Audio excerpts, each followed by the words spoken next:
now instead of getting like your jasmine rice like you're used to getting, now your carbs are coming from greens, and you're like, okay, it's a little bit more satiating, but man, it just hits you like a ton of bricks.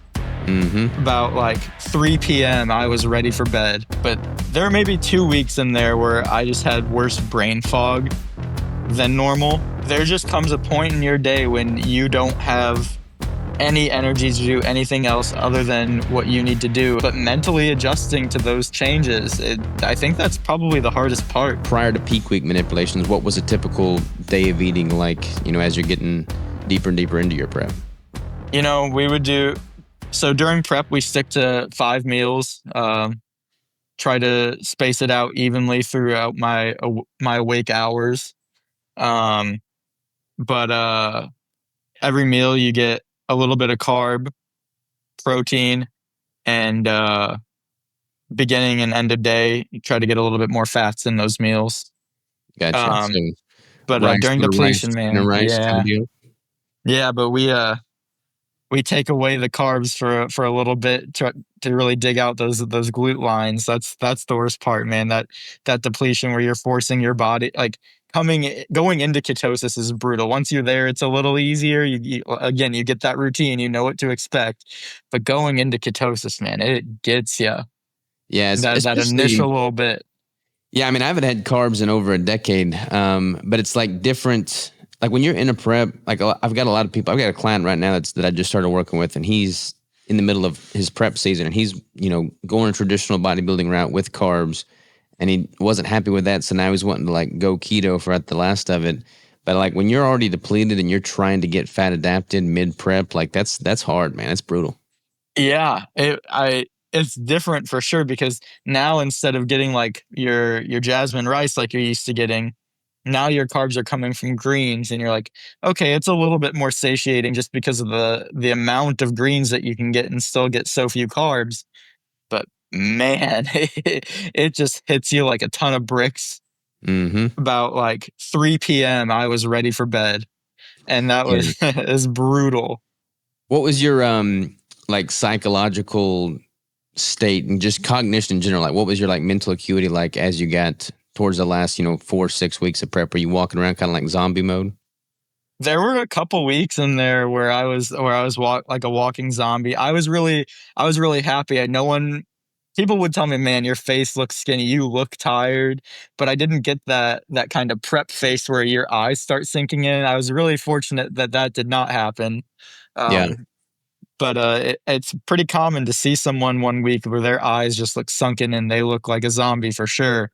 But there may be 2 weeks in there where I just had worse brain fog than normal. I mean, during prep, you're going to have a little bit of brain fog regardless. That's just the nature of it. You're not going to be losing weight the way that you have to and not have at least slight cognitive effects.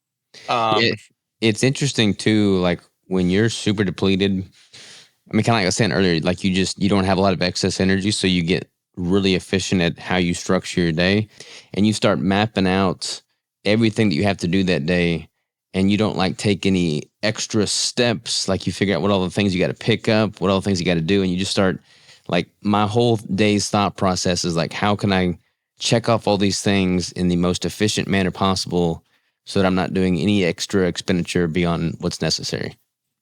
Yeah, I mean, there just comes a point in your day when you don't have any energy to do anything else other than what you need to do. And if it's something that's unplanned, it can throw you off so bad. I remember there was one day it was the worst day of my prep by far. I think I had like 4 meetings for work planned. Thankfully, 2 of them ended up getting canceled, but then it's like your day's changed now. So mentally, how do you adjust to that? And then, I don't know, maybe just the smallest changes to your schedule can throw you off mentally so much. So it's trying to figure out, what do I need to do to stay level-headed? Because just the smallest things can also set you off at the same time, where like your fuse is a lot shorter, and like it's always like that.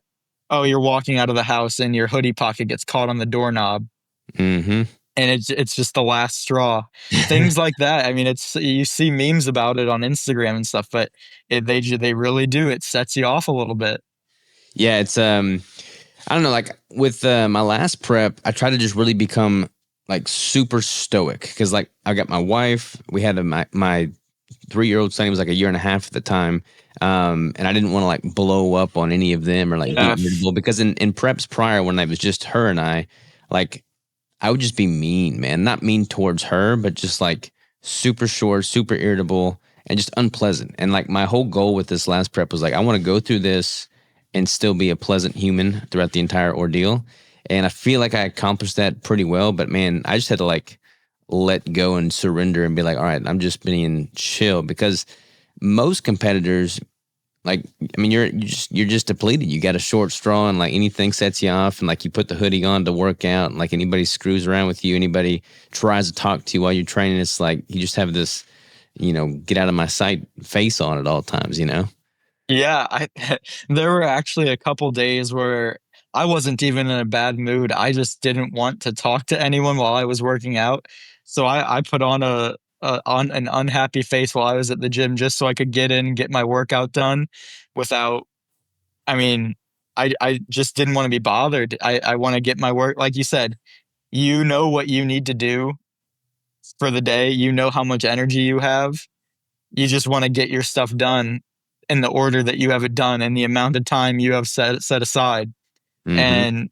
And anything that throws that off, I mean, not only does it throw off like your physical game because now your day looks a little different, but mentally adjusting to those changes, I think that's probably the hardest part is the mental aspect of dealing with. I mean, it's just life. You still have to live your life. There are things that happen. There are things you need to get done. So It's a mental physically, sport, man. yeah, It's a physical sport in a sense for sure, but at the end of the day, man, it's definitely more so a mental sport than not. I think.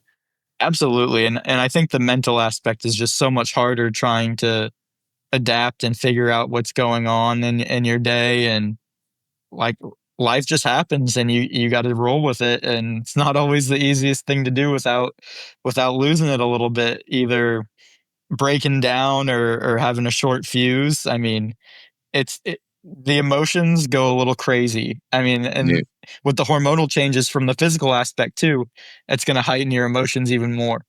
Did you get any blood work drawn throughout your prep to see kind of what your hormone markers were doing?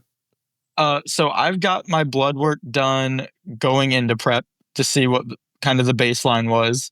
I mean, they're going to be your absolute highest when you're peak bulk, but What was your testosterone then? Do you remember? it was in the mid 500s. Yeah. So I mean, healthy level, not insanely high, not even the highest end. I think I got my blood drawn at like 9 a.m. and I was up at 4 a.m. So it's going to be slightly lower than the highest it would have been. Mine's never Uh, high either, man. Like I'm typically between 400 and 600 is kind of like my baseline average. so that's where that my one of the things that I was most interested in was my estrogen levels were about 200, so right at Mhm. that top end of where it should be. So that's something that I kind of wanted to. I'll probably get my blood drawn in a couple weeks. I mean, working for the company I work for, we have an on-site clinic, so I can Can't beat just make. that. Yeah, I make an appointment there, and I show up on the day where I go into the office, and they'll take care of me, and they use our own products, so you Nice. can't complain one bit about that. So you haven't gotten a drawn since that initial draw prior to the prep starting then? Correct. But I Yeah. mean, you can just tell if you're in tune with your body, you know kind of what's happening. You don't know the exact numbers, but you're like, "Oh man, my hormones are changing right now." And Yeah. with the amount of fats that you're consuming too, that's going to play a role. 100%, man. I think so mine at the end of my 33-week prep, I got labs drawn, and my testosterone at that point, that was when I was 3.9% body fat, so like way below healthy range, but my testosterone then was 87 or 89, something crazy low. Yeah, I mean, it's just at the floor, at the absolute lowest it can be. And I think that's one of the trickiest things that people need to look out for in the sport is how long can you stay at that level before causing permanent damage, and what are you going to do immediately afterwards to get your body healthy again, because you gotta drive your hormones back up. And if you want to Yeah. compete naturally, you have to manage your hormones properly. That's why I'm such a big fan of like taking a pretty significant off season between competitive cycles. So like I did my shows in 23 and I'm not going to compete again until 27. And I'll typically take, at least 2, if not 3 or 4 years off in between shows. Cause man, like naturally it's hard, dude. Like people that are running cycles year round, like they can keep those levels elevated. But if you're natural, you're going to see that massive drop in metabolic rate, hormone function, and it takes longer to build muscle than it takes to lose fat. So if you're doing that naturally, you got to give yourself ample time to build the muscle. Yeah, and that's actually something that my coach and I talked about, kind of a game plan for the future is after this next season, taking a 5-month off season, going back into prep. I'm thinking about taking a full 2 years off, not only just to stay healthy for an extended period, but really to put on some sizes. Like you said, it just takes longer to put on muscle than it does to lose fat.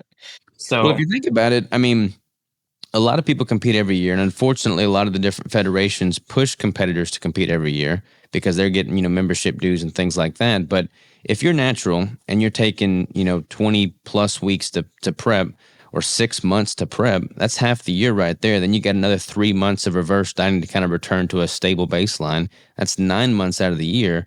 And if you go right back into another prep shortly thereafter, I mean, you're spending more time in a prep than in a build, and you're going to wind up looking worse and worse every year.